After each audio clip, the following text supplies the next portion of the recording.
How to delete Microsoft Bookings page. Hello guys and welcome to this new tutorial. So when you have a booking page or an appointment page created with Microsoft Bookings, it is going to be here synchronized with your Outlook calendar or your Microsoft calendar.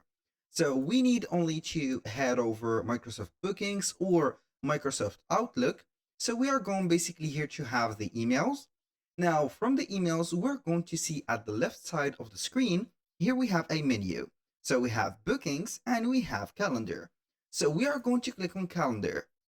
So automatically all the appointments or the reservations that you have into your Microsoft bookings will be right there. So you're going to see, for example, here we have a reservation like something, I don't know, here, e-commerce reservation or consultation. I'm going to let you see here how we can see the appointment like. So this is the event, and also this is the, let's say from here, the consultation that the clients or the booking has been set to this appointment.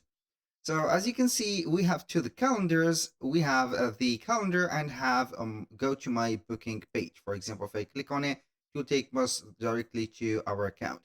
Now, basically we are going to have this, for example, so we are going to click on it and then either you are going to discard this event. So when you discard this event, it is going basically right there to delete the event and send a message to the person that has made the appointment or the arrangement from the Microsoft booking. Here an email that the event has been canceled, and you're going to set up this later.